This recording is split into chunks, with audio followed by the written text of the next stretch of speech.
नमस्कार, स्वागत है आपका संसद टीवी पर। मैं हूं मनोज वर्मा और आप देख रहे हैं संसद टीवी का विशेष कार्यक्रम। अपने इस कार्यक्रम में हम बात करेंगे भारतीय हॉकी के 100 वर्षों की। भारतीय हॉकी के 100 साल पूरे होने का जश्न हम सभी के लिए बेहद भावुक और गर्व का क्षण है। ये उपलब्धि हमारे गौरवशाली अतीत का सम्मान करती है और साथ ही इस विरासत को आगे बढ़ाने के लिए नई पीढ़ी को प्रेरित करती है। भारत के ओलंपिक इतिहास में हॉकी को सर्वोच्च स्थान प्राप्त है। यही एक खेल है जिस पर भारत ने विश्व पर राज किया। हॉकी में भारत ने अब तक 8 स्वर्ण पदक सहित कुल 13 मेडल अपने नाम किए हैं। इस कार्यक्रम में आज हम उन यादों को समेटते हैं जिसे याद कर हम रोमांचित हो उठते हैं। हॉकी के 100 गौरवशाली वर्ष पूरे होने पर यह केवल एक खेल का उत्सव नहीं, बल्कि उस राष्ट्रीय जुनून को श्रद्धा है जिसने पीढ़ियों को प्रेरित किया है, एक विविध राष्ट्र को एकजुट किया है और हमारे देश को वैश्विक पहचान दिलाई है। हॉकी केवल भारत का राष्ट्रीय खेल नहीं है, यह उन लाखों लोगों के दिलों की धड़कन है जिन्होंने इसका जादू जिया है, देखा है, इसकी नब्ज महसूस की है और इसकी महिमा देखी है। 7 नवंबर को नई दिल्ली के मेजर ध्यानचंद राष्ट्रीय स्टेडियम में शताब्दी समारोह का भव्य आयोजन किया गया। हॉकी भारत के लिए सिर्फ एक खेल नहीं, बल्कि उससे कहीं बढ़कर है। यह हमारी पहचान और सामूहिक भावना का हिस्सा है, इसलिए राष्ट्रीय गौरव से भरी एक शताब्दी का सम्मान है। भारतीय हॉकी के 100 वर्षों की यात्रा पर चर्चा करने के लिए 2 खास मेहमान मेरे साथ इस समय स्टूडियो में हैं। पूर्व ओलंपियन अशोक ध्यानचंद जी हमारे साथ इस समय स्टूडियो में हैं। मेजर ध्यानचंद जी के पुत्र हैं अशोक जी, जो स्वयं एक पूर्व भारतीय हॉकी के खिलाड़ी हैं। वह 1975 में विश्व कप जीतने वाली भारतीय टीम के सदस्य थे और 1974 में उन्हें अर्जुन पुरस्कार मिला था। उन्होंने हॉकी के विकास और कोचिंग में महत्वपूर्ण योगदान दिया है, जिसमें आदिवासी खिलाड़ियों को प्रशिक्षण देना भी शामिल है। पूर्व ओलंपियन जफर इकबाल साहब हमारे साथ स्टूडियो में हैं। जफर इकबाल साहब भारतीय हॉकी के महान खिलाड़ी हैं, जिन्हें 1980 के मास्को ओलंपिक में स्वर्ण पदक जीतने वाली टीम के सदस्य होने के लिए जाना जाता है। उन्हें हॉकी के जेंटलमैन के रूप में भी पहचाना जाता है। अर्जुन और पद्मश्री सम्मान से सम्मानित कुल मिलाकर 10 वर्षों तक जफर इकबाल साहब ने भारतीय हॉकी के अभिन्न हिस्सा रहे, कप्तानी भी की। आप दोनों का बहुत बहुत स्वागत है संसद टीवी में इस गौरवशाली क्षण पर। जाहिर सी बात है, भारत के जो खेल मंत्री हैं मनसुख मांडविया जी, उन्होंने भी इस मौके पर बधाई दी है। ये 100 इयर्स का सेलिब्रेशन करना, ये 100 इयर्स की जर्नी को याद करने का प्रसंग है। 100 इयर्स की हॉकी की जर्नी से प्रेरणा लेके स्पोर्ट्स में और आगे बढ़ने का संकल्प करने का अवसर है। 100 इयर्स में जिस हॉकी प्लेयर्स ने देश को सम्मान दिलवाने में महत्वपूर्ण भूमिका अदा करी है, उसको याद करने का भी प्रसंग है। और आने वाले दिनों में नई ऊर्जा के साथ हम हॉकी को और आगे कैसे ले जाए और हॉकी की इकोसिस्टम सारे देश में कैसे बने,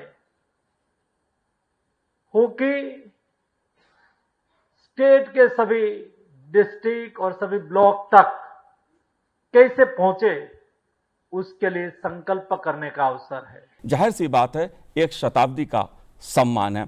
अशोक जी, शुरुआत मैं आपसे करना चाहूंगा। एक ऐसा क्षण जिसे आज याद करके देश गौरवान्वित हो रहा है, आप कैसे याद करना चाहेंगे हॉकी के जो 100 साल हैं, इस शताब्दी को? सबसे पहली बात, जैसा आपने कहा कि ये 100 साल 100 वर्ष जो हैं भारतीय हॉकी के एक बहुत ही मायने रखते हैं। और हम सब भारतीयों के लिए हॉकी के लिए उनके दिलों में जो एक प्यार है, एक स्नेह है सारे भारतवासियों के लिए, और वो उन उपलब्धियों के लिए और उन खिलाड़ियों के लिए जिन्होंने अपने खेल से इस खेल को और देश के हमारे दर्शकों को एक ऐसी हॉकी उन्होंने खेल कर दिखाई जिसकी चर्चाएं होती रही हैं, चाहे वो मीडिया हो, चाहे प्रिंट मीडिया हो, कहीं होता रहा हो। लेकिन साथ साथ में जो उपलब्धियां हैं वो ज़्यादा महत्वपूर्ण हैं। और महत्वपूर्ण इसलिए है कि हम जब भी किसी बात की तुलना करते हैं खेलों में ख़ास तौर से, तो हम बात करते हैं ओलंपिक मेडल्स की जी। और डेफिनेटली इस बात का गर्व है और स्वाभिमान की बात भी हमारे सब भारतवासियों के लिए कि हमारे देश ने, भारत देश ने 8 स्वर्ण पदक, 1 रजत पदक और 4 जो हैं वो ब्रॉन्ज मेडल जीते हैं, जो एक मैं समझता हूँ कि आने वाले कई वर्षों तक ये रिकॉर्ड जो है कायम रहेगा और रहना चाहिए। और मैं ये भी कहना चाहूँगा कि आने वाले वर्षों में हमारी भारत की टीम भी और भी गोल्ड मेडल जीते, ताकि 8 की गिनती बढ़कर हमारी और आगे बढ़ती जाए, जिसके लिए हम सब ये प्रयास कर रहे हैं। और ये 100 वर्ष का जो एक वक्त हम सेलिब्रेट कर रहे हैं आज, चाहे वो पूरा देश हो, चाहे हमारे स्पोर्ट्स मिनिस्टर मांडविया साहब हों, ये सब मिलकर जो है इस खेल को और आगे बढ़ाने की कोशिश में है। और ये आज 100 वर्ष हमारे लिए, हम सभी के लिए एक प्रेरणा के रूप में भी है और एक हमारी विरासत के रूप में भी है। आने वाले वर्षों में हम किस तरह और हॉकी को आगे बढ़ाएं और जो हमारी विरासत है उसको हम कैसे संभाल के रखें, ताकि दूसरे देश जो हैं वो हमारी इन उपलब्धियों तक ना पहुंच पाएं और हम उनसे आगे निकल जाएं। जी बिल्कुल अशोक जी, जब हम बात हॉकी के 100 साल की कर रहे हैं तो जाहिर सी बात है हम अपनी विरासत की बात भी कर रहे हैं। उस विरासत की जो देश की आज़ादी से पहले जिसने देश के लोगों को अगर खुशी दी वो हॉकी थी। और 7 नवंबर 1925 को ग्वालियर में इसकी शुरुआत हुई और आज जब हम 2025 में इसकी चर्चा कर रहे हैं तो जाहिर सी बात है भविष्य भी है और वर्तमान भी हॉकी का है। जफर इकबाल साहब, ये जो यात्रा है, गौरवशाली यात्रा, इसको आप कैसे याद करना चाहेंगे? देखिए, मैं तो ये ज़रूर कहूँगा कि जब हम लोगों ने इंडियन हॉकी फेडरेशन बनाया 1925 में और 7 नवंबर को, काफ़ी उस प्रयास के बाद बनाया गया। ख़ास तौर पे ग्वालियर में इस्टेब्लिश हुआ, वो बाद में दिल्ली लाया गया, उसका सेंटर ग्वालियर ही रहा काफ़ी सालों तक, फिर they brought back to Delhi. तो मैं ये ज़रूर कहूँगा कि 100 साल तो हुए हैं, मगर हिंदुस्तान की हॉकी टीम जो है बहुत पहले से खेलती चली आ रही है। और ख़ास तौर पे कलकत्ता के अंदर जो हमारा एक टूर्नामेंट होता था, वो उस ज़माने में शुरू हुआ था जब मॉडर्न ओलंपिक्स शुरू हुआ था 1896 में। तो मैं यही कहना चाहता हूँ कि हॉकी का बड़ा पुराना इतिहास है हिंदुस्तान की। और ये ज़रूर कहूँगा कि खिलाड़ियों की जो उपलब्धियां हैं वो तो एक तरफ हैं ही हैं, सब लोग को मालूम है, पूरे विश्व के लोगों को मालूम है कि हम लोगों ने इस 100 वर्ष में क्या क्या किया। मगर उसके साथ साथ सराहना उनकी भी करनी चाहिए, इंडियन हॉकी फेडरेशन के ऑफिशियल्स की, जिन्होंने यानी हिंदुस्तान की हॉकी को इस्टेब्लिश किया, उनको यानी एक्सपीरियंस दिलाया, उनको कैसे खिलाना है, उनको कैसे बाहर भेजना है, उनके लिए फ़ंड कैसे तैयार किए गए। तो उस ज़माने में बड़ी कठिनाइयाँ होती थी हिंदुस्तान की हॉकी टीम को भेजने के लिए, उसमें चंदा भी किया जाता था, लोगों से मांगा जाता था। और सबसे बड़ी बात ये मैं कहना चाहता हूँ कि हिंदुस्तान अकेला कंट्री है आउट ऑफ यूरोपियन कंट्रीज जो FIH federation of international hockey का सदस्य बना 1927 में, और जिसकी वजह से हम 1928 में ओलंपिक्स में हमें भाग लेने का यानी हिस्सा हम बने। और हिस्सा बनते ही साथ 1928 में हमने स्वर्ण पदक जीता, फिर 32 में जीता, फिर 36 में जीता। मगर हम लोग की जो चल रही थी वो तो हम 2 मेडल और भी जीत सकते थे, क्योंकि उसमें वर्ल्ड वॉर शुरू हो गया था 1936 का, 36 के बाद 40 का और 44 का। तो नेचुरली ये 2 स्वर्ण पदक हमारे खाते में जाते। बहरहाल जब पार्टीशन के बाद भी अगर आप देखेंगे कि 48 के बाद हमारी उपलब्धियां ज़्यादा हैं as compare to British era. हमने 3 गोल्ड मेडल लिए हैं, मगर हमने इसमें 5 गोल्ड मेडल लिए, 48, 52, 56, 64 एंड 80। तो मैं यही कहना चाहता हूं कि हिंदुस्तान के खिलाड़ियों ने भी बहुत अच्छा जम के खेला, और हिंदुस्तान के जो कार्यकर्ता था इंडियन हॉकी फेडरेशन के लोग भी हैं, क्योंकि फेडरेशन के बगैर यानी चल नहीं सकता खेल जो है। तो हम उनको भी सराहना करनी चाहिए, क्योंकि इस्टेब्लिशमेंट जो हम काउंट कर रहे हैं वो 100 साल का establishment of Indian hockey federation की बात हो रही है। और उस 100 साल के अंदर जो हमने उपलब्धियां प्राप्त की हैं वो तो उसका तो जी कोई जाहिर सी बात है, खेलों के विकास में फेडरेशंस का जो योगदान होता है वो खासा महत्वपूर्ण होता है। लेकिन जब हम हॉकी की बात करते हैं, एक ऐसी यात्रा की, जो मैंने खुशी की बात कही 1947 से पहले, आज़ादी से पहले की, जाहिर सी बात है वो दौर गुलामी का दौर था, ब्रिटिश हुकूमत थी, लेकिन उस दौर में भी अगर कोई खुशी देता था देश को, वो हॉकी देती थी, वो उम्मीद देती थी, वो पहचान देती थी, वैश्विक स्तर पर भारतीय होने का गर्व कराती थी। और आज़ादी के बाद, जैसा जफर साहब ने कहा कि इस देश की यात्रा के साथ हॉकी भी आगे बढ़ी। अशोक जी, जब हम यादों की बात करते हैं जी, कुछ ऐसे पल, कुछ ऐसी यादें, क्योंकि आप जिनके सुपुत्र हैं, जाहिर सी बात है उनको देश एक रतन के रूप में मानता है, आप कैसे याद करना चाहेंगे हॉकी की जो यात्रा है? बात 100 वर्ष की जब हो रही है तो हम कहते हैं ना कि शुरुआत कैसे हुई, और जो चीज़ शुरू हुई उसका पहले ही ओलंपिक के अंदर एक अच्छा रिजल्ट देश ने जो पेश किया 1928 में, और हम एक गुलाम देश होते हुए हमने वहाँ पर जाकर जो मैच खेला है, जिसकी वजह से भारत को जो स्वर्ण पदक मिला है। और जैसा आपने कहा कि पूरे देश को एकजुटता के उसमें लाना, पहले देश तो डिवाइडेड थे, पूरा देश हमारा कोई रजवाड़ा है, कोई नवाब है, कोई कुछ है, तो अलग अलग थे। वो बात अलग है, सरदार वल्लभ भाई पटेल जी ने सब सारे इन चीज़ों को समेट कर एक देश के रूप में स्थापित किया। तो वो जो चीज़ आई, वो भावना जो पैदा हुई है, और इसकी शुरुआत होती है 1926 के एक टूर से, जो मैं हमेशा जिक्र करता हूँ, जो बहुत महत्वपूर्ण भी है। जी, कहते हैं क्या बात क्या है, तो 1926 में सबसे पहले गई है जो टूर मिला है किसी भी टीम को बाहर जाने का, वो था भारतीय सेना टीम, जिसके एक सदस्य के रूप में ध्यान सिंह, जो एक सिपाही थे उस ज़माने में, तो वो उनको शामिल किया गया। तो उनको जब शामिल किया गया तो टीम पहुंचती है वहाँ पर, एक अनजान टीम, अनजान खेल कोई। उसके पहले एक चीज़ और मैं बताना चाहूँगा कि 1924 में ओलंपिक को हटा दिया गया था, हॉकी को हटा दिया गया था जी। 20 में खेले, 16 में हम हॉकी नहीं थी। तो इस तरह से हॉकी को, क्योंकि इतना अच्छा सिस्टम से खेलने का तरीका नहीं था, हिट एंड रन, भागो दौड़ो, इस तरह से खेल चलता था।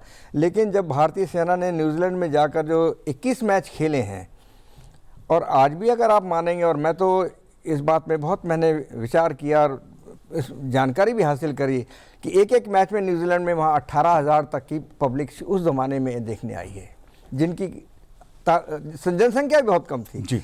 और 21 मैच खेले, टोटल लोगों ने जो देखा है वो 1.5 लाख से ऊपर, करीब 1.25 लाख और 1.5 लाख के बीच जो गिनती में है, ऑन पेपर्स रिकॉर्ड है। तो ये जो शुरुआत हुई है, और भारत की टीम की और खिलाड़ियों के पैटर्न की जो डब्ल्यू फॉर्मेशन हमने वहाँ शुरू किया, 5 फॉरवर्ड, 3 हाफ और 2 फुल बैक और एक ये नया सिस्टम हॉकी में जो पैदा किया गया, जिसकी वजह से खेल की खूबसूरती बढ़ गई। और खेल की खूबसूरती बढ़ी तो उसकी वजह से लोगों के अंदर चर्चा का विषय बना, और जब चर्चा का विषय बना तो उसको 1927 के हमारे जो स्थापना है उसके बाद 28 में हॉकी को शामिल करा ओलंपिक के अंदर। और पहली बार जब खेलने गए हैं तो पहले मैच में जो दर्शक थे वहाँ, क्योंकि अनजान खेल, लोग कहीं कोई अपना एथलेटिक देख रहा है, कोई बॉक्सिंग देख रहा है, कोई कुछ देख रहा है, लेकिन हॉकी वाजंट पॉपुलर। तो हॉकी को पॉपुलरिटी जो मिलनी शुरू हुई, पहले मैच में सिर्फ 200-250 दर्शक देखने आए, जिसमें खिलाड़ी भी होंगे, दूसरे कुछ मात्र दर्शक होंगे।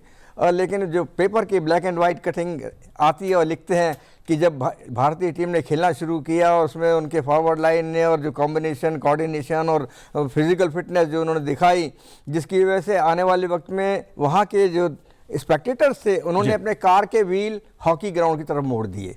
तो अब ये महत्वपूर्ण चीज़ ये होती कि उन्होंने अपने कार के व्हील जो है वो हॉकी फील्ड की तरफ मोड़ दिए कि भाई हॉकी क्या चीज़ें देख के आते हैं।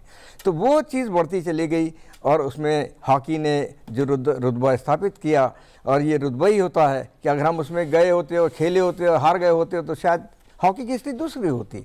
लेकिन वो जो 3 मेडल हमने जीते हैं, तो ये इम्पैक्ट है, प्रभाव किसी चीज़ का, कि हमारी वो जो लाइन थी पूरी वो बढ़ती चली गई, एक से एक खिलाड़ी पैदा होते चले गए। चाहे वो 48 में हमारे किशन लाल दादा साहब हों, 1952 में सबसे ग्रेट प्लेयर जो इनसाइड राइट हमारे हैं, मगर मैं उनको अपना आदर्श भी मानता हूँ, केडी सिंह बाबू साहब। तो ये वो शख्सियत थी। और 1956 के हमारे बलबीर साहब जो कप्तान रहे हैं, जिन्होंने 3 गोल्ड मेडल हासिल किए। 3 गोल्ड मेडल हासिल करने वाले बलबीर सिंह, ध्यानचंद, इसके अलावा 4 मेडल वाले भी हमारे पास में हैं। और वो खिलाड़ी ऐसे हैं, और मुझे यही कि हमने उस खेल को, इस विरासत को, हमारे उस ज़माने में हमारे जो आगे बढ़ाने वाले, जिनको मैं ऑफिशियल कह सकता हूँ या राजनीतिक लोग कह सकता हूँ, उन लोगों ने वो दृष्टि, उस लिहाज से उनको वो स्थान नहीं दिलाया जो उनको मिलना चाहिए। जो आज के ज़माने हम सब देख रहे हैं, खिलाड़ियों को जो स्थान एक मेडल मिलने से मिल जाता है और आगे बढ़ते हैं, वहाँ पर 4-4 मेडल मिलने वाले लोगों को भी बस आइए, खेलिए और घर जाइए। तो वो इम्पैक्ट और उनके बाहर में उनका प्रभाव बच्चों के ऊपर पढ़ना होना वो ज़रूरी हो, तो वो चीज़ नहीं बनी। हम सब खेले हैं, ये भी खेले, हम भी खेले, किसी ने हमको ट्रेनिंग नहीं दी। जो खेलना है अपने मन से सीखिए, अपने मन से खेलिए, खेलना है अच्छा खेलना है, दूसरे को देखो उसका वैसा खेलो। तो ये चीज़ हमारे साथ चलती गई। आज तो हर चीज़ मौजूद है हमारे पास में, क्या चीज़ नहीं है आज जी। तो आज के ज़माने में और उस वक्त के ज़माने में, शुरुआती दौर में हमने जो इम्पैक्ट दिया उसका प्रभाव आज तक है, और ये 100 वर्ष की सब बातें इसके अंदर शामिल हैं। जी बिल्कुल, जाहिर सी बात है, कई उतार चढ़ाव आप लोगों ने देखे हैं। जफर साहब, जब हम बात खिलाड़ियों की करते हैं, जाहिर तौर पर देश में कोई भी जो खेल आगे बढ़ता है उसमें सभी खिलाड़ियों का, फेडरेशंस का, सरकार का, सबका योगदान होता है। लेकिन कुछ खिलाड़ी ऐसे होते हैं जो कभी नहीं भूले जाते हैं। ऐसे कौन से खिलाड़ी आपको याद आते हैं इस 100 साल की यात्रा में? देखिए, सबसे पहले तो हमारे ध्यानचंद दादा ध्यानचंद साहब को मैं तो यानी खुशकिस्मत है मेरी कि मैं उनसे मिला हूँ और उनके साथ सफ़र भी किया है मैंने झांसी तक। तो वो मेरी एक बहुत बड़ी यानी यादगार है। और नेचुरली बहुत अच्छे प्लेयर्स हमारे हिंदुस्तान ने दिए हैं। दुनिया के खिलाड़ियों में उनका नाम है, जैसे उधम सिंह है, बलबीर सिंह साहब हैं, अजीत पाल सिंह है, अशोक साहब खुद एक बहुत महान खिलाड़ी थे और हम इनको देखने जाते थे। यानी ये मैं यानी इनके सामने कहना चाहता हूँ, इनकी फ़ोटो हमारे पास रखी होती थी। तो मेरा सिर्फ यही कहना है कि हमारे जितने भी खिलाड़ी रहे, महान खिलाड़ी रहे, और बड़ा artistic, Udham Singh, Leslie Claudius, all these, और माइकल किंडो भी है, बहुत सारे खिलाड़ी हैं। किस-किसके नाम, किस-किसके, may be more than 100 players I would say कि जिन्होंने बड़ा नाम, सभी बड़े हैं, सब बड़े, बहुत बड़े खिलाड़ी रहे। तो ये तो उपलब्धि खिलाड़ियों की तरफ से है। और मैं एक चीज़ और जोड़ना चाहता हूँ, वो ख़ास तौर पे ये कि जब ब्रिटिश इंडिया था जी, तो उस ज़माने में ब्रिटिशरों ने जब तक वो खेलते रहे 1908-1920 में, तो स्वर्ण पदक उन्होंने जीता। और जैसे ही पता लगा कि हिंदुस्तान की टीम 1928 में नहीं आ रही है ओलंपिक्स में, हाँ, उसके बाद एम्स्टर्डम से पहले भारतीय टीम इंग्लैंड में गई है। वहाँ फॉक्स स्टोन करके टूर्नामेंट होता था जिसमें उनका खिलाड़ियों का सिलेक्शन होता था। लेकिन भारतीय टीम जब गई है, उस क्लब के से उन्होंने मैच खेले हैं और किसी को 12 गोल, 8 गोल, 9 गोल, तो वो फिर मैं वही बात बताना था कि दे विड्रू, उनका सब हम जो नहीं खेलेंगे इससे, क्योंकि अगर हमने फील्ड किया और हिंदुस्तान की हमारी टीम ने उनको हराया तो वो एक बड़ा यानी उनके लिए यानी उससे बड़ी बात क्या होगी कि दुर्भाग्य होगा उनका कि वो हारेंगे हम ही लोगों से जहां वो राज कर रहे हैं। तो they never fielded their team, यानी उसके बाद उन्होंने फील्ड नहीं की, कि उन्हें मालूम था कि अगर हम खेलें। अच्छा, 1948 में जब विभाजन हो गया, यानी ख़त्म हो गई, ब्रिटिश राज खत्म हुआ, उन्होंने किया। 48 लंदन में हुआ और लंदन में फाइनल उनसे हुआ हमारा, और हमने उनको हराया लंदन के अंदर ही। तो मेरा कहना के मतलब ये है कि ये एक बड़ी एक महत्वपूर्ण घटना है कि जब उन्हें पता लगा कि हिंदुस्तान की टीम, जबकि ब्रिटिशर ही हिंदुस्तान के अंदर हॉकी लेके आए थे, जब 1900 यानी जब कलकत्ता में तो शिफ्ट हुआ है 1911 के अंदर, उससे पहले हॉकी बहुत हुआ करती थी। और बेटन कप, जिसका मैं नाम ले रहा था, कि वो जो बेटन कप है वो अभी भी चल रहा है, जो मॉडर्न ओलंपिक गेम्स के साथ शुरू हुआ था 1896 में। वो आज भी वो टूर्नामेंट ऑल इंडिया खेला जाता है, oldest tournament in the world, followed by Aga Khan उसी पीरियड में। तो वो दो जो टूर्नामेंट्स है वो यानी one of the oldest tournament of the world. जी बिल्कुल, आगा खान साहब एक महान खिलाड़ी देश के रहे। लेकिन अशोक जी, आमतौर पे जो मैंने सुना है, जितना जाना है अपने सीनियर से, हिटलर और ध्यानचंद जी का जो संवाद है जी, जो हमें एक देशभक्ति की प्रेरणा देता है और इस आने वाली पीढ़ी को, आज के खिलाड़ियों को वो सीखना और जानना भी चाहिए, समझना भी चाहिए। वो जो संवाद है जिसका अक्सर जिक्र होता है कि हिटलर ने ध्यानचंद साहब को ऑफर दिया था कि आप जर्मनी आ जाइए, जर्मनी टीम से खेलिए, ये क्या संवाद था? हर ओलंपिक में जब टूर्नामेंट्स ख़त्म हो जाते हैं तो एक गेट टुगेदर सभी का होता है, उसके अंदर की बात है ये। जब हिटलर से मुखातिब हुए सामने ध्यानचंद जी, तो हिटलर ने पूछा कि आप क्या करते हो, तो उन्होंने बोला ध्यानचंद ने कि मैं भारतीय फ़ौज में लेंस नायक हूँ। लेंस नायक जस्ट सेकंड पोस्ट एक आर्मी के अंदर होती है, तो मैं लेंस नायक हूँ। अरे तुमने तो इतना अच्छा खेल तुम खेलते हो और तुमने हमारी टीम को भी हराया है, तुम जर्मन टीम में आ जाओ, मैं तुम्हें यहाँ पर बहुत अच्छे ढंग से तुम्हें ओहदा दूंगा, ये करूँगा। तो मैं एक लाइन उसमें बोलता हूँ कि हमारे देश में बच्चों के लिए ख़ास तौर से, देखिए रानी झांसी लक्ष्मीबाई ने एक लाइन कही थी कि मैं झांसी नहीं दूंगी अंग्रेज़ों को, एक लाइन थी जो हमारे लिए एक प्रेरणा स्रोत है। एक हमारे लाइन कही थी सुभाष चंद्र बोस जी ने, आज़ाद हिंद फौज के नायक, कि आप मुझे खून दो, मैं आपको आज़ादी दूंगा। और ध्यानचंद ने खेलों के लिए एक लाइन कही कि मैं सिर्फ खेलूंगा तो अपने देश के लिए खेलूंगा। और इसकी मिसाल जो है उन्होंने मेरे सामने साबित करी जब 1972-73 में उनके पास एक लेटर आता है कोचिंग के लिए कि आप जर्मन में आ जाइए, एक ऑस्ट्रेलिया से आता है कि आप हमारी टीम को कोच करने के लिए आ जाइए, जबकि उस टाइम आर्थिक स्थिति परिस्थितियाँ बहुत ख़राब थी खिलाड़ियों की। लेकिन उन्होंने इस बात को नकार दिया, उन्होंने मना किया। ये मेरे सामने की बात, वो लेटर सामने, तो मैंने बाबूजी आप क्यों नहीं जाते हैं, कोचिंग की बात है, वहाँ जाके आपके अच्छे देखभाल हो, ये हो जाएगा वो होगा। कहते हैं मैंने हॉकी इसलिए नहीं खेली कि मैं उन लोगों को जाके सिखाऊं कि तुम आके मेरे देश को हराओ।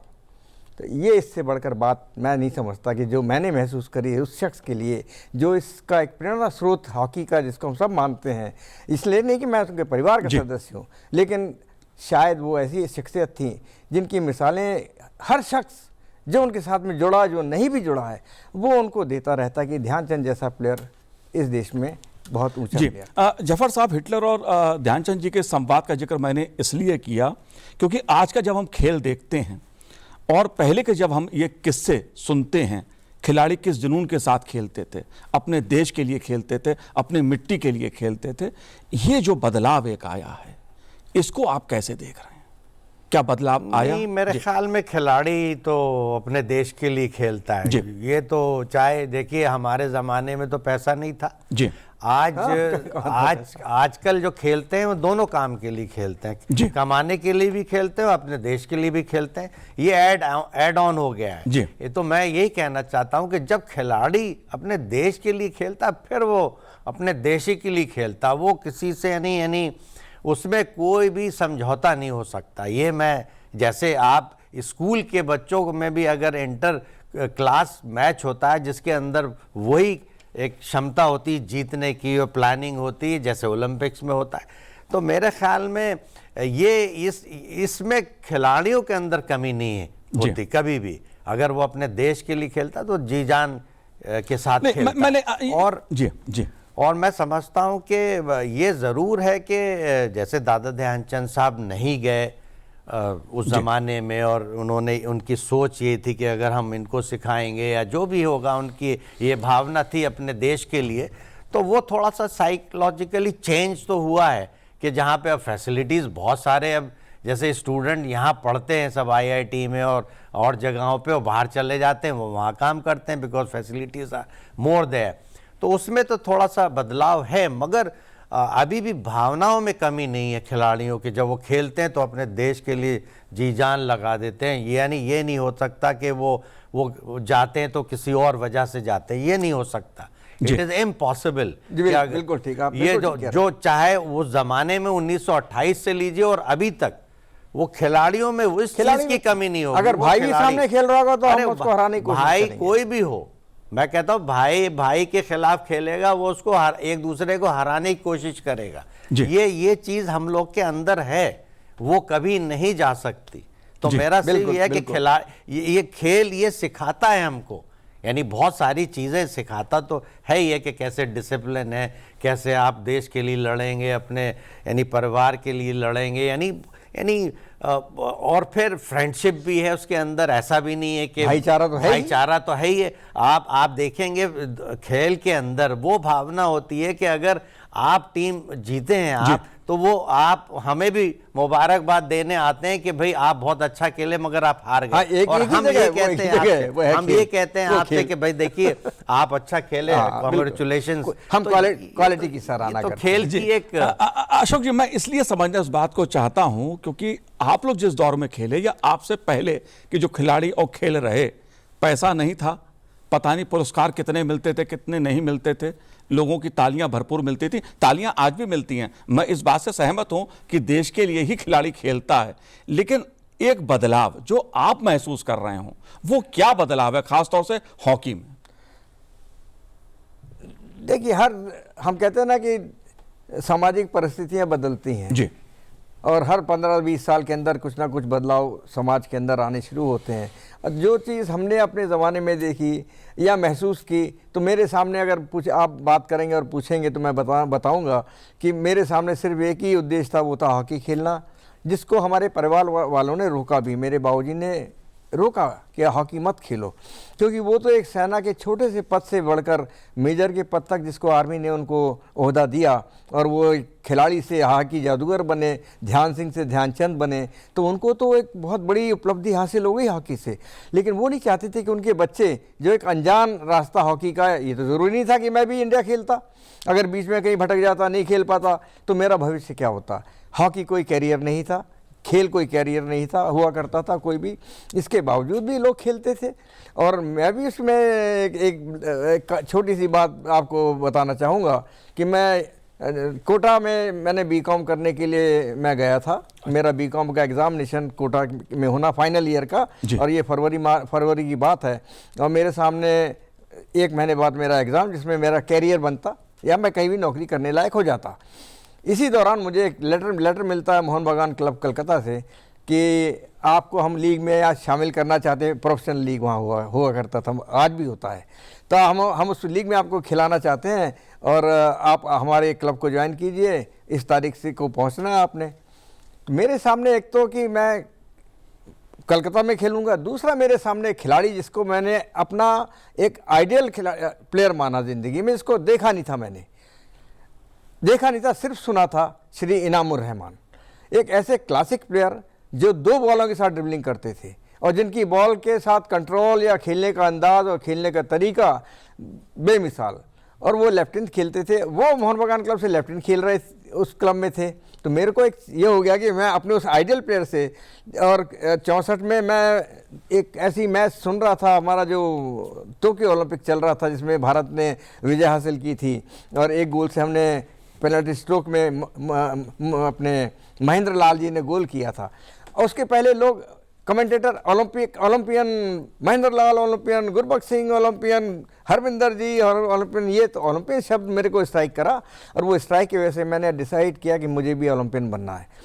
परिस्थितियाँ नहीं है, लेकिन प्रैक्टिस शुरू कर दी। इसी दौरान इनामुर रहमान साहब के बारे में चर्चा होती थी, तो उनके बारे में क्या खेलते थे वैसी प्रैक्टिस शुरू कर दी, जैसे जफरवाल, इसी तरह से ऐसे ही होता है, एक खिलाड़ी दूसरे को देख के खेलता था। तो हमने उसको खेलना शुरू किया, और मेरे दिमाग में जब आया कि इनामुर रहमान साहब से मेरी मुलाकात होगी तो मेरे लिए बहुत ही बड़ी बात है, और मैंने अपना बीकॉम का एग्ज़ामिनेशन छोड़ दिया जो मेरा कैरियर था। ये था उस ज़माने में मेरा जुनून और उस खेल के प्रति मेरी एक भावना। जी, मैं इसी बात को समझना चाहता हूं जफर साहब, और आज की जो खिलाड़ी हैं, जो पीढ़ी है हमारी, मैं यही चीज़ चाहता हूं। आप दोनों ओलंपियन हैं, और मैं समझता हूं कि जब जफर साहब आप भी खेलना शुरू किए होंगे तब पता नहीं था कि पैसे मिलेंगे नहीं मिलेंगे, नौकरी मिलेगी या नहीं मिलेगी, क्या भविष्य है क्या नहीं है। आप कैसे देखते हैं अपनी इस जर्नी को? नहीं, देखिए, हम तो ये ज़रूर है कि हम तो यूनिवर्सिटी में थे और मेरे फादर प्रोफेसर थे केमिस्ट्री के, तो पढ़ाई की तरफ ध्यान ज़्यादा था, मगर साथ साथ ये भी था कि यानी खेलना भी ज़रूरी है, तो खेलना भी शुरू कर दिया स्कूल के अंदर ही। मगर पैसे के लालच में हम लोग कभी नहीं खेले। यानी हमने गुल्लक से में पैसा जमा कर के ट्रैक सूट ख़रीदते थे, मगर ये दिमाग में नहीं था कि पैसा मिलेगा तो हम खेलें हम, तो वो चीज़ नहीं था। हमें तो खेलना, हमारी प्रायोरिटी पहली थी। तो मैं वही कहना चाहता हूं कि वो ज़माने का जो मानसिकता थी खिलाड़ियों की, वो खेलने में बहुत जुनून थे, यानी लोगों ने अपनी लाइफ ख़त्म कर दी। मैं आपको अभी भी बता रहा हूं कि जो अच्छे घरों से भी थे उन्होंने यानी इतने जोशीले और इतने इन्वॉल्व हो गए थे खिलाड़ियों में, तो लोग ये कहते थे भाई तुमको मिला तो कुछ नहीं और तुमने अपनी ज़िंदगी और ख़राब कर ली। तो वही दर्शाते हैं कि दादा ध्यानचंद साहब ये जानते थे कि इस खेल के अंदर पैसा है, मत जाओ भाई वरना तो तुम भी बर्बाद हो जाओगे। तो मेरा सिर्फ ये कहना है कि दादा ध्यानचंद को कितना यानी इम्पोर्टेंट आदमी है।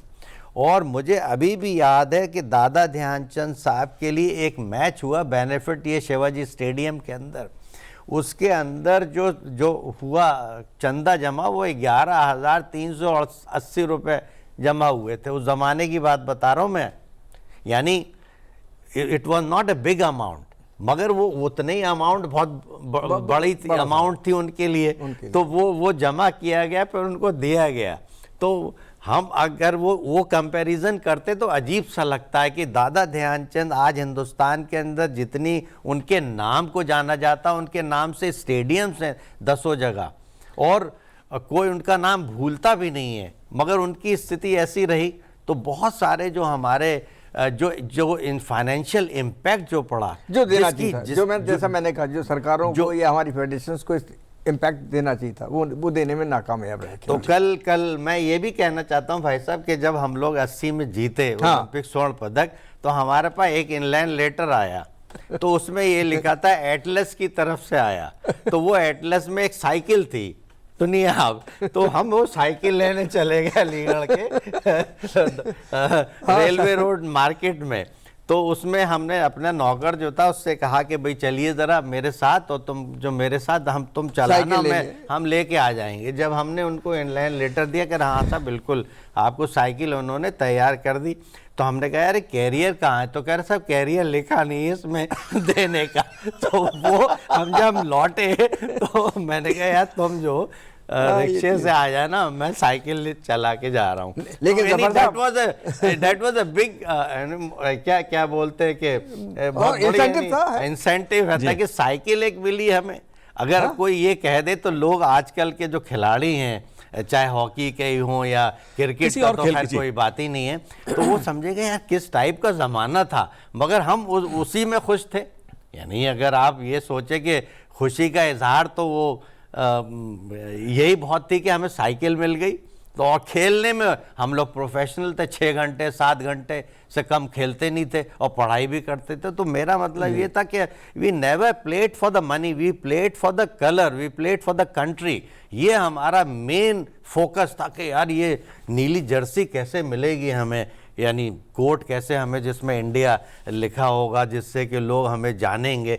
वो चीज़ एक थी। अभी भी नहीं है हमें पैसे की लालच जी, हम तो उसी में खुश है बहुत।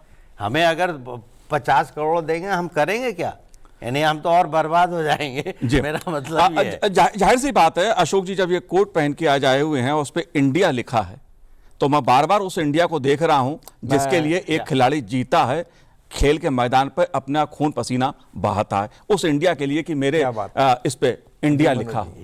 ये आप पैसे से नहीं खरीद सकते। नहीं खरीद सकते। अशोक भाई, अब बात 1980 तक इंडियन जो हॉकी थी वो काफी बड़ी धूम थी दुनिया भर में।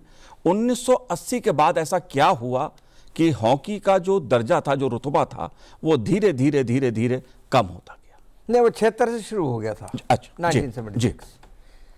जैसा मैंने आपसे कहा कि हॉकी 2 पार्ट में है, एक हमारी खेल मैदान जो असली में खेल मैदान, और एक एस्ट्रोटर्फ। तो 76 में FIS ने निर्णय लिया कि हॉकी जो है वो एस्ट्रोटर्फ पर खेली जाएगी।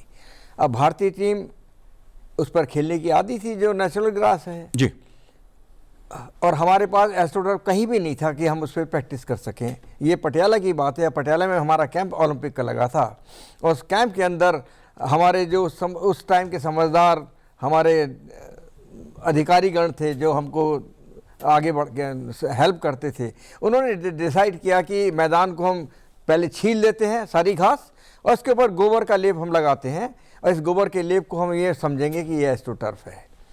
तो इस तरह की हमको ग्राउंड और हमको चीज़ें दी गई कि आप गोबर के ग्राउंड पे खेलेंगे तो आपको इसी तरह की एस्ट्रोटर्फ होती है, फास्ट है, तेज़ होगी। लेकिन एस्ट्रोटर्फ तो एक अलग चीज़ है, वो तो एक जैसे टूथब्रश है या हम ब्रश की बात करें, उसको आप इकट्ठा करके और पूरे मैदान में बिछा दो और पानी डाल दो तो मुलायम हो जाता है। तो वही एस्ट्रोटर्फ हमारा हमको खेलने को मिला। और जब हम गए हैं पहली बार खेलने के लिए वहाँ मॉन्ट्रियल के लिए, तो पेरिस में हमने एक 10 दिन की हमारी प्रैक्टिस थी यूनिवर्सिटी में वहाँ की। उस यूनिवर्सिटी में प्रैक्टिस के लिए बिना पानी के ग्राउंड पे हमको, क्यों पानी उसमें वो डालते नहीं थे, और हमको बिना पानी ग्राउंड पे खेलने को 10 दिन मिला है। उस 10 दिन में मेरे साथ जो एक कॉम्बिनेशन मेरा, और मैं कहूँगा कि अगर मैं खेला हूँ और मैं जो कुछ भी मैंने हासिल किया है वो मेरे सबॉर्डिनेट, मेरे साथी खिलाड़ी गोविंदा, बीपी गोविंदा जो लेफ्टिनेंट खेलते थे, उनके साथ अगर वो नहीं, हम नहीं होते तो हम कुछ भी नहीं कर पाते। तो उनके साथ कॉम्बिनेशन मेरा अच्छा था। उस एस्ट्रोटर्फ पे वो खेले और उनका पैर फंसा है और वो गिरे हैं, उनका कंधे का फ्रैक्चर हो जाता है, कॉलर बोन फ्रैक्चर हो जाता है उनका। तो वो एक बहुत बड़ा हादसा था हमारी टीम के लिए, जिसकी वजह से हमारी भारत की टीम जो परफॉर्म करना चाहिए था, हमें भले ही हमने प्रैक्टिस ना की हो एस्ट्रोटर्फ के ऊपर, उसके बावजूद भी हमारी भारतीय टीम अच्छा खेलती। और वो लेफ्टिनेंट मेरा जो है वो इंजर्ड हो गया और हमारी टीम एक साइड से हम मजबूती थे, दूसरी साइड कमज़ोर पड़ गई हमारी, जिस तरह से होता है। तो वो उसमें हमारी टीम की परफॉर्मेंस बहुत ख़राब रही। और एक दूसरी बात कि ऑस्ट्रेलिया टीम, उनकी प्रैक्टिस बाकायदा चल रही थी, वुडन की लकड़ी की स्टिक के साथ हिट नहीं लगती थी उस ग्राउंड के ऊपर। लेदर बॉल के साथ आप खेलेंगे तो 10 मिनट के अंदर पानी उसके अंदर और ऑब्जर्व हो जाता था। जो वेट उसका 5.5 आउंस का वो हो जाता था 8-9 आउंस का बॉल का वेट। हिट नहीं लगना था, बॉल हमारे ही एरिया में घूम रही। उसमें हम ऑस्ट्रेलिया को समझ नहीं पाए, हमारी टीम पहला मैच हारी है उनसे। उसी मैच को हमने फिर दोबारा जब गोविंदा रिकवर होकर खेला उस मैच को, हमने उस मैच को ड्रॉ खेला है। उसी मैच में जिसमें हम 6 गोल से हारे थे, उस मैच को फिर हमने ड्रॉ खेला, अपने तरीके से खेला है और 6 ड्रॉ खेला, फिर टाई ब्रेकर में हमारी टीम उसमें हार जाती है। लेकिन वो एक सेटबैक था, भारत में ग्राउंड नहीं है, खेलने की प्रैक्टिस नहीं है। और 80 में शायद पहली बार ग्राउंड एक लगा था पटियाला में, नहीं लगा, पटियाला में नहीं 80 में नहीं लगा। 80 हम डायरेक्ट खेलने चले गए। हाँ? हम तो डायरेक्ट गए थे 1980 नहीं, आपके बाद उस ओलंपिक के बाद का, ओलंपिक के बाद। हाँ, और लेकिन 90 के आसपास तो ये चीजें हमारे स्पोर्ट्स कॉलेज में एक एस्ट्रोटर्फ आ गया था, तो मुझे याद आता है जी, एक तरफ आ गया था। तो एक तरफ एक देश के लिए कोई बहुत बड़ी चीज नहीं थी, लेकिन शुरुआत थी जी। बिल्कुल जफर साहब कहते हैं जो कलात्मक हॉकी थी, भारत की पहचान जो थी, जिसका हम लोग जिक्र कर रहे हैं, क्या कुछ ऐसे नियम अंतर्राष्ट्रीय स्तर पे बने या कुछ ऐसा एस्ट्रोटर्फ के कारण है, क्या कुछ बदलाव हुआ जिसका असर हॉकी पे पड़ा? नहीं, देखिए हम लोग तो बड़ा कलाकार लोग थे, कलाकारी से जीतते थे। जैसे कि अगर आप देखेंगे ब्राजीलियन फुटबॉल कलाकारी से होता है, डिफरेंस होता है। यानी यूरोपियन फुटबॉल या European hockey is different from Asian hockey. तो हम लोग जो जिस शैली से खेलते थे 5-3-2-1 जैसा जिसका जिक्र किया था, तो वो एक हमारी शैली जो थी, attack is the best defence, तो वो उस शैली से खेलते थे हम लोग। मगर जो उसमें क्या है, कलाकारी थी कि लेफ्ट राइट, यानी जो हमारी कलाकारी थी, बॉडी के अंदर लचक था। हम गोरों को बहुत इजीली मार देते थे उन्हें, वो हैवी होते थे, लंबे होते थे, मगर हम लोग अगर छोटे भी हैं तो हम कलाकारी से उनको ऐसा डॉज मारते थे उसमें कि वो आधे हिल जाता था। मगर ये जो एस्ट्रोटर्फ जैसे आई तो उसका जो ब्रश होता है, जो उसका एजेस हैं, जो ब्रश जैसे टूथ ब्रश होता है, वो ब्रश टाइप का होता है, वो एक तरफ झुक जाता है। तो उसमें बहुत प्रॉब्लम आती है कि वो एक तरफ जाता है, दूसरी तरफ बॉल घसीटने में बहुत मुश्किल आती है। तो वो हमें बहुत ले डूबी। और ख़ास तौर पे अगर आप कंपेयर करेंगे स्टेमिना से और स्टाइल से, तो वो जैसे स्टेमिना अगर आपको उसमें 300% चाहिए, यानी 3 गुना आपको स्टेमिना चाहिए एस्ट्रोटर्फ पे। यानी एस्ट्रोटर्फ पे क्योंकि आप खेल रहे हैं एक कारपेट के ऊपर जिसके अंदर स्पंज नीचे लगा हुआ है, उसके ऊपर ब्रशेस लगे हुए हैं, तो उसमें यू नीड यानी पावरफुल मसल। तो वो चीज़ हमको यानी अफेक्ट करने लगी इस खेल जब शुरू हुआ 76 के बाद। मगर मेरा सिर्फ यही मानना है कि उसकी वजह से तो हम लोग की कलाकारी छिन गई। मगर अब जब हम लोगों की नए जनरेशन आया है तो हम लोगों ने वो अडॉप्ट किया है। जी। तो हम खेल भी रहे हैं, ऐसा नहीं है कि हम we are not playing at all, we are playing equally good. और मैं समझता हूँ कि हिंदुस्तान में जो कमी है ख़ास तौर पे, we need more quality players. अब मैं ये कहना चाहता हूँ कि जितने बच्चे यूरोप में एक देश में खेलते हैं, हिंदुस्तान में नहीं खेलते इतने, क्योंकि वहाँ क्लब सिस्टम है। यानी उनके पास 500-600 एस्ट्रोटर्फ तो उस ज़माने में था और अभी भी है उनके पास, मगर जो क्लब सिस्टम है, क्लब का माहौल अलग होता है और एकेडमी का माहौल अलग होता है। मैं अभी भी प्रेफरेंस देना चाहता हूँ कि जो क्लब्स ख़त्म हुए उसको रीजनरेट करना चाहिए ग्रास रूट पे। मोहल्ले का क्लब सब अपने पॉकेट से दे करके खिलवाते हैं, लड़कों को ले जाते हैं, सिखाते हैं, तो वो चीज़ कल्चर, जो क्लब कल्चर कहाँ है, टर्फ की प्रॉब्लम आ रही है ना जफर भाई। देखिए अब सब चाहते हैं, हम हमसे मिलते रहते, हम क्या करें, कहते टर्फ नहीं है।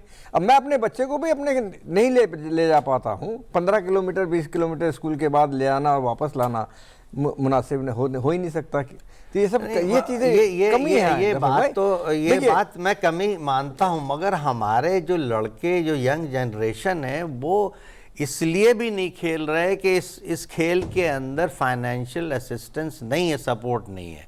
आजकल अगर आप देखेंगे कि दूसरे खेलों में अच्छा खासा पैसा है। आई एम नॉट यानी टेलिंग अबाउट द क्रिकेट, मगर क्रिकेट तो यानी ह्यूज मनी इज देयर, मगर दूसरे खेलों में भी पैसा आ गया है। तो बैडमिंटन है, खो खो है, कबड्डी हो गया, यानी बहुत सा, फुटबॉल है।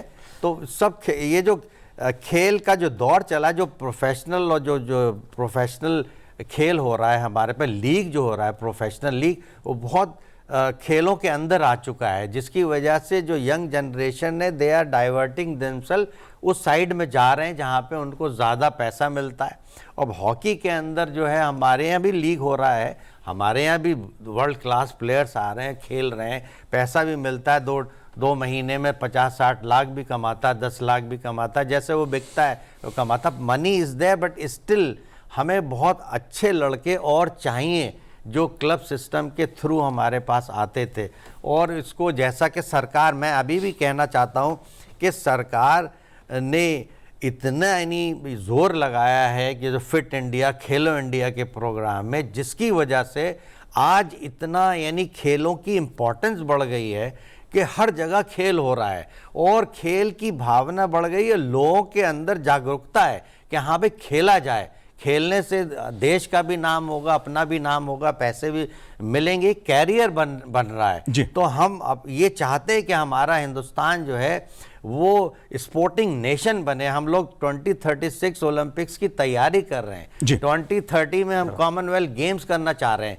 तो मेरा सिर्फ यही है कि सरकार भी बहुत ज़्यादा, they are putting a lot of money into it. यानी हमें कोई सरकार की तरफ से कोई कमी नहीं है, चाहे ट्रेनिंग में भेजी जाए, कहीं जाए। तो मैं यही कहूँगा कि अगर सरकार हमारे पीछे है तो हम लोग भी, खिलाड़ी भी पीछे नहीं हटेंगे। और आपने ख़ास तौर पे देखा होगा कि आजकल जैसे गए थे ओलंपिक्स में भी 20 और 24 में भी, हमारे एथलीटों ने अच्छा खासे रैंक उसमें से बनाया है। और एशियन गेम्स में भी जो है रैंकिंग बहुत अच्छी हुई। तो मेरे ख्याल में एक कॉन्फिडेंस हमारे इंडियंस में बढ़ रहा है कि we are equally good and as compare to the international athlete. तो मैं सिर्फ यही कहना चाहता हूं कि हम लोग भी, अगर ज़रा सा और जोर लगेगा तो हम लोग अच्छा करके दिखाएंगे। जी बिल्कुल जफर साहब, अगर आज की यंग जनरेशन की बात की जाए, जाहिर तौर पर जो हमारी विरासत है हॉकी की, उसको आगे बढ़ा रही है।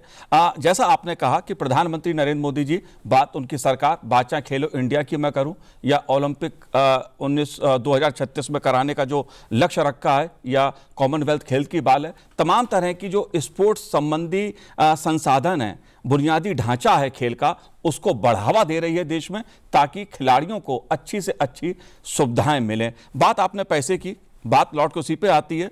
पैसा खिलाड़ी के लिए बहुत जरूरी नहीं है, लेकिन खिलाड़ी को पैसा भी चाहिए, नाम भी चाहिए, देश के लिए पदक भी चाहिए। लेकिन बात जब मैं इसकी करता हूं तो बात क्रिकेट की आ जाती है, क्रिकेट का जिक्र आया। इसलिए क्या हॉकी की लोकप्रियता जो थी एक जमाने में, जो मैं सुनता हूं अपने पिता से और अपने सीनियर लोगों से कि हॉकी की दीवानगी थी, वो दीवानगी कहां छूट गई जो आज क्रिकेट के लिए दिखती है?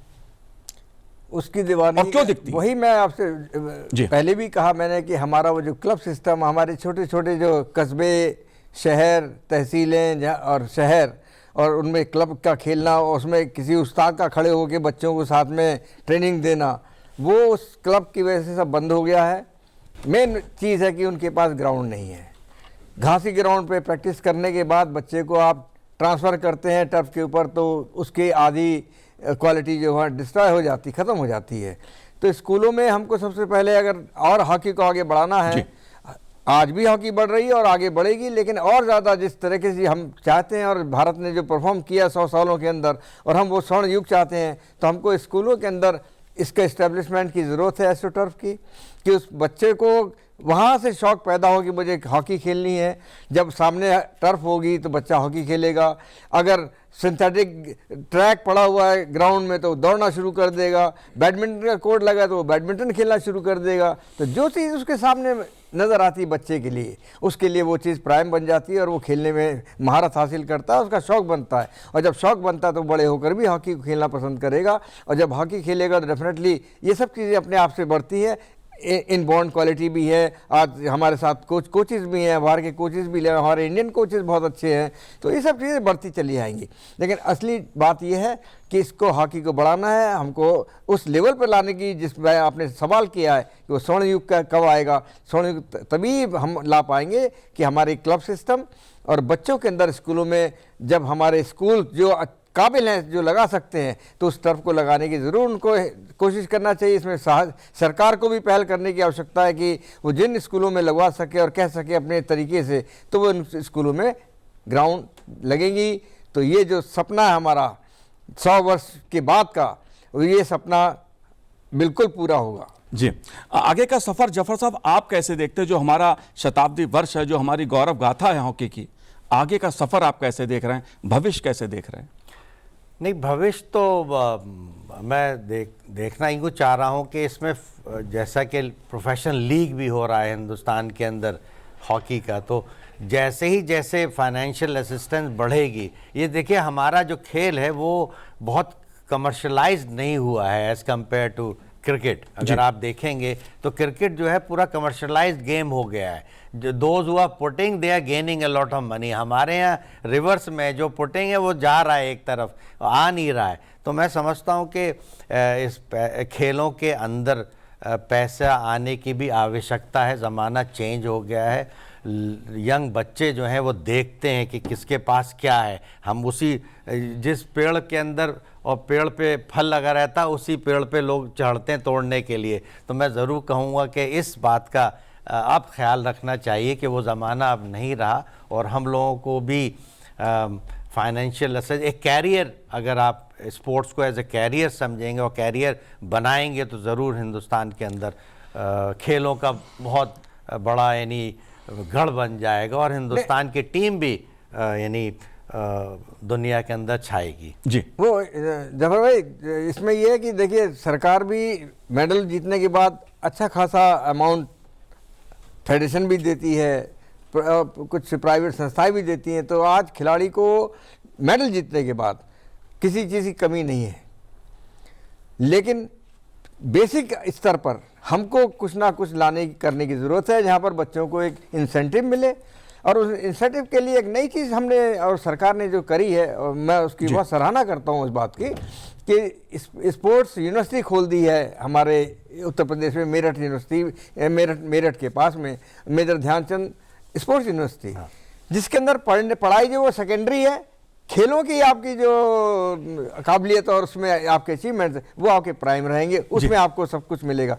तो इस तरह की चीज़ें हमारी अब सोच के रूप में बदल रही हैं, और आने वाले वक्त में स्पोर्ट्स कॉलेजेस, स्पोर्ट्स स्कूल्स, जहाँ से बच्चा निकलता है, अगर ये थोड़ी सी चीज़ कम हो जाए, प्रेशर कम हो जाए, जो करियर के रूप में हम 70% मार्क्स लाने, 80%, 99% मार्क्स लाने, उसकी जगह खेल के अंदर स्टेट लेवल और नेशनल लेवल के मेडल लाइए, और अपना आप जो भी PhD करना चाहें तो उसमें करें, आपको वही नौकरी मिलेगी, वही स्टेटस मिलेगा।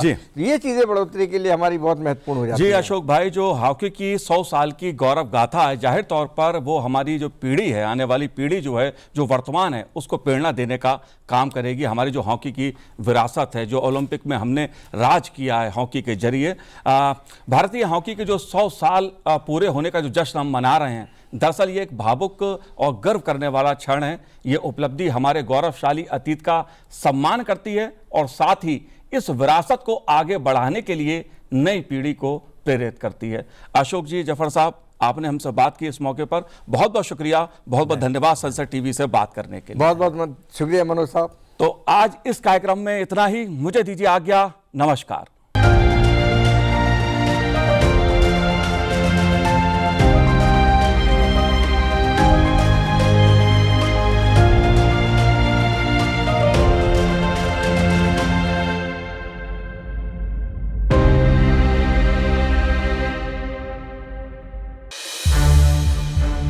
संसद टीवी के और भी प्रोग्राम्स देखने के लिए सब्सक्राइब करें हमारा YouTube चैनल और हाँ, इन्हें लाइक और शेयर करना ना भूलें।